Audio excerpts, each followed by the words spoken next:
So what I want to talk today a little bit about is the unraveling the mysteries of bidding. And I'm going to share it from different points of view in my career.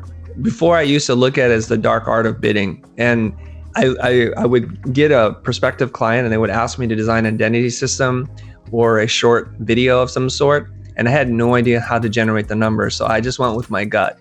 I pulled the number out of my butt, broke it out, and submitted it to the client. I'd get the job sometimes, and more often than not, I would not get the job, and I'd have no idea as to why.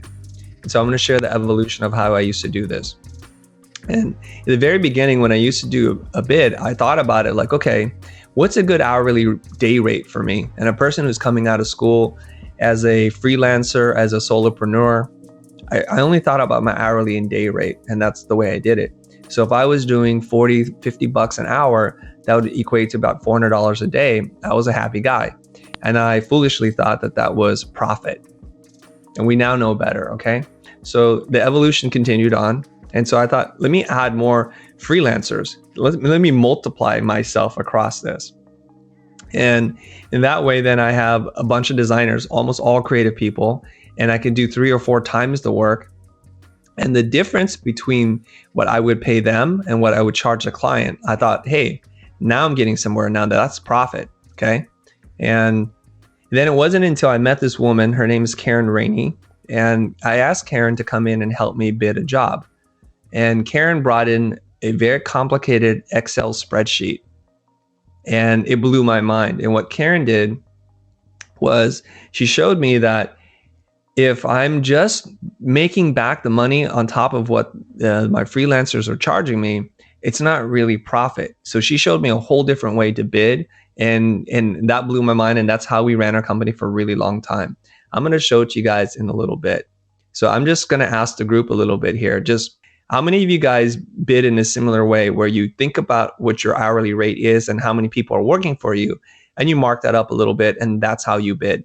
So hourly, basically, the way I think of it is cost plus. You calculate your cost plus whatever the overhead, salaries, miscellaneous expenses, and add some percentage on top of that to ensure that you have profit. And when I first started out, I just looked at my costs as me.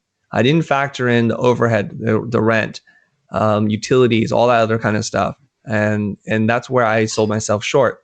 And not only didn't I do that, I didn't add in any kind of profit margin. And so they said that in agency, the average is somewhere between 50 to 50% markup, meaning after you add up all of your expenses, all your costs, you add a profit margin on top of that. This is the top sheet, which is a summary sheet of those 4 pages. And essentially when a producer from the client side is looking at this, they just care what the grand total is. So you see the grand total there at the bottom. That's what they care about. So are you in the ballpark or not? And then they'll go through the remainder pages, which I've also included in this, and you can see it in a little bit. But notice there where the giant pink magenta arrow is, it says production fee, 25%. So we have line items A through G and what the estimate totals. So for creative production, for design and animation, for editorial digital compositing, and miscellaneous. And I want to show you that. So the subtotal of all those expenses is $18,120 for this particular job. And then what we do is we show the client a markup of 25%. It's right there. So that is our profit.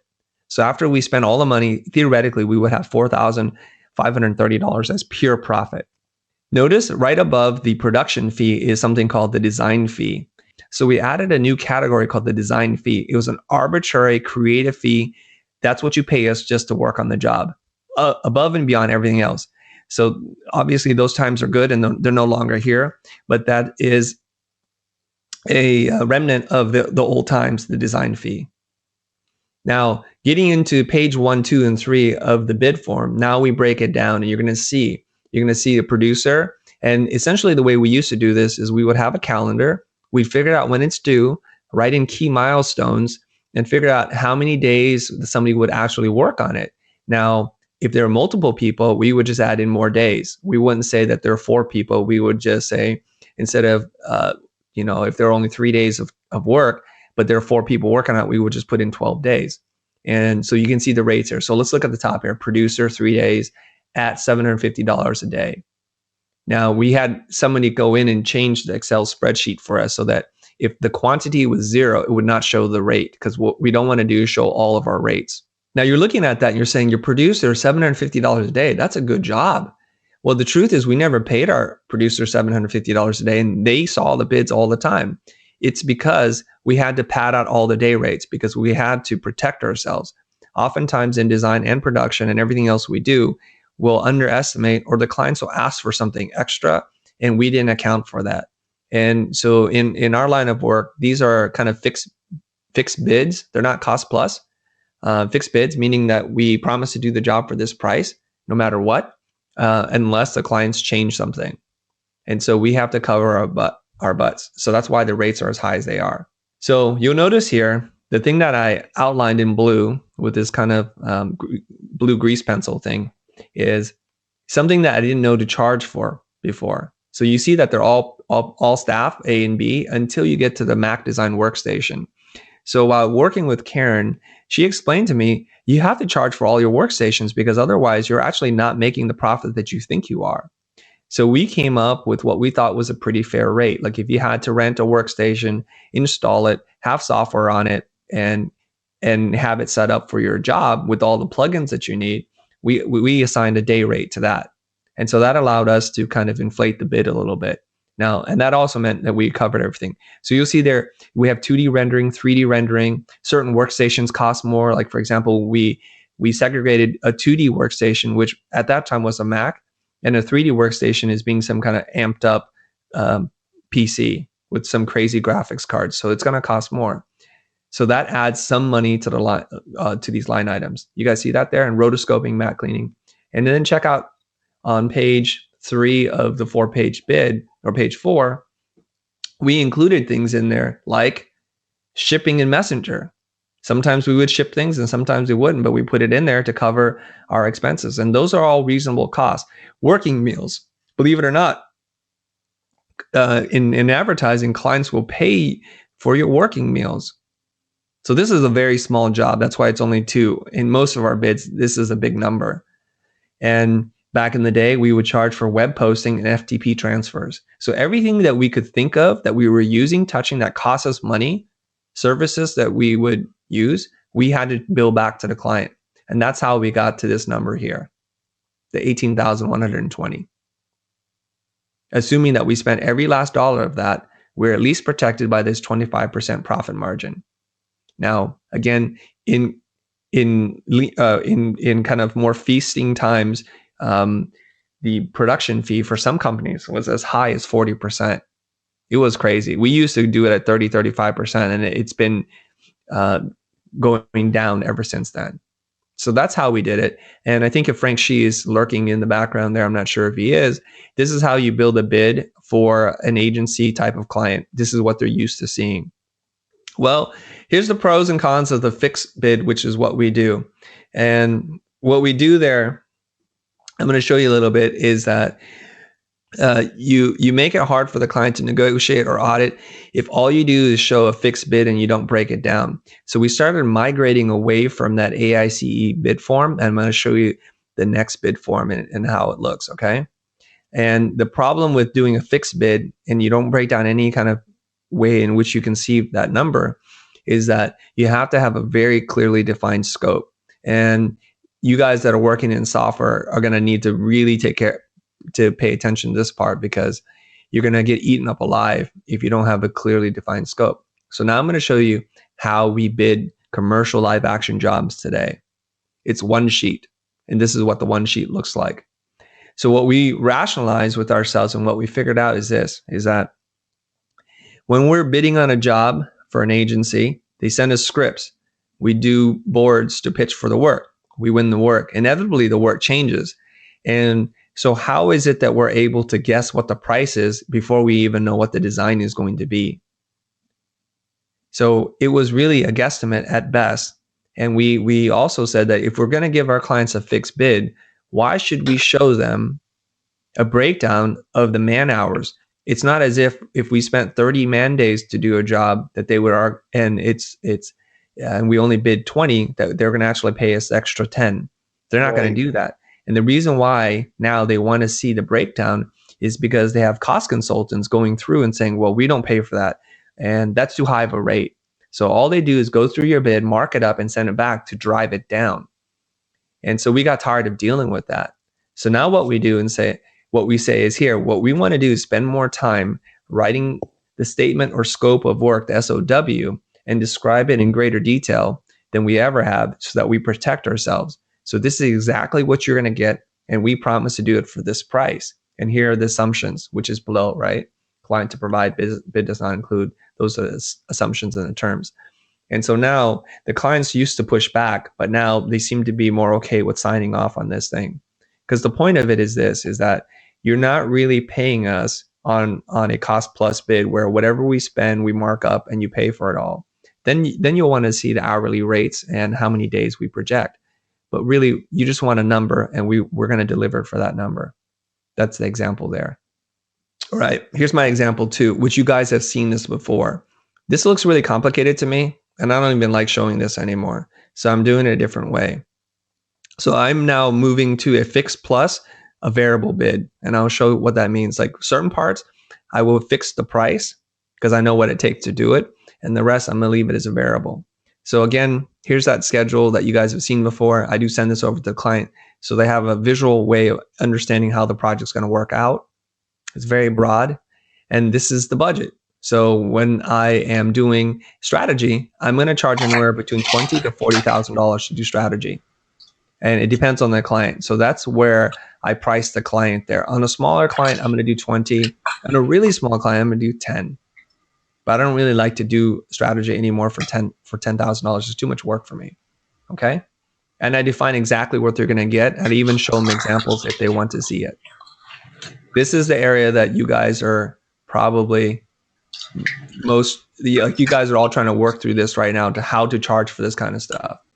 So I will read this through in case you guys can't see it too clearly. Here's what I have done now. What I do is I charge $20,000 to $30,000 in this area. And what I do is I create 3 customer profiles. I do the brand definition and positioning. And the deliverables include a positioning statement.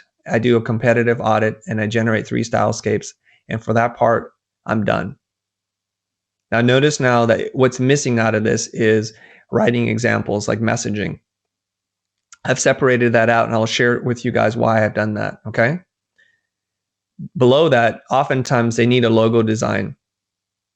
And so for the logo design, I'm going to do a logo, color palette, and primary and secondary typefaces. I'm going to include a brand guideline and font specifications, etc. Okay? And for that, I'm putting in there $16,000. Now that will go higher depending on the client and the complexity of the job. We were recently asked to work on a logo that included a mascot. And so for that, we were asking for, I think, somewhere between $40,000 to $50,000. I can't remember, because it was more complex to do a mascot. The application design, this is fairly typical. I give them 3, a business card, a letterhead, an envelope. Sometimes they don't need an envelope, they need something else. And if the design work is about the same, I'll charge that. Messaging. Why did I pull messaging out? Because the problem with including the messaging as part of the discovery session is if they don't like the messaging, it holds up them saying that the job is complete. And the other part too is when you start writing copy or headlines for the client, it becomes kind of fuzzy where it begins and where it ends. And so they start asking for revisions, and they want secondary copy, and they want all this other kind of stuff. And then I realize now I'm doing too much work for what I'm charging. So I'm breaking that out. I give them 3 ad concepts, and I'll work on this until they're approved. So there's some leeway there in what, how much work I'll do there. So I think that's a fair price. That's working out for me right now. So it sounds like you're kind of creating almost like a core messaging that you can go off in different directions, whether it's going to be a script for a video or a blog or whatever. Is that what you kind of explain to them? Yeah. The messaging is when we define your brand, we talk about the tone, the voice, and the value proposition. And so it's a synthesis of the voice and the tone and the value prop together. And I need to show that to them, because branding isn't just designing the logo, as you guys know. It's about how you talk to your customers, the persona, the personality of the brand. And I say 3 because it takes 3 for them to see the pattern. You know, are we empowering? Are we guarded? Are we rebels? How do we sound? And what does that look like?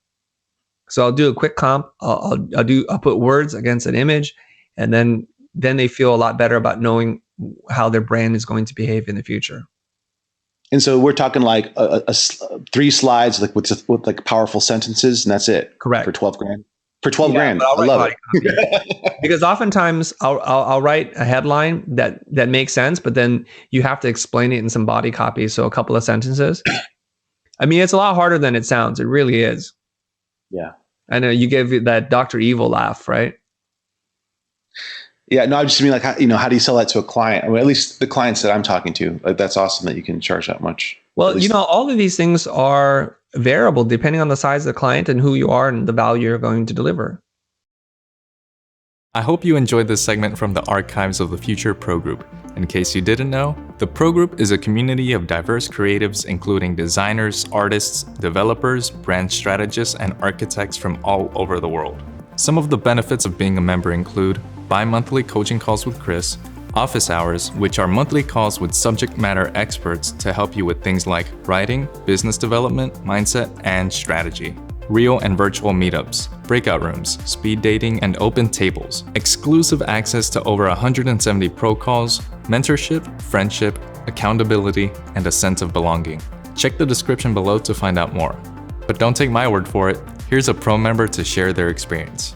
Being a part of the group also helped me to transition out of my first production company into something that is way more fulfilling for me. And since we started this business, our very first job, we got at $25,000, which is actually 5 times more than what we usually would charge for work. But it's being a part of this group and constantly being accountable to the growth and to the worth that I know is in myself. Like, that's what's helped me to definitely improve and to go forward in my business. So if you're interested, check out thefutur.com/pro-group. Thank you for watching. We'll see you next time.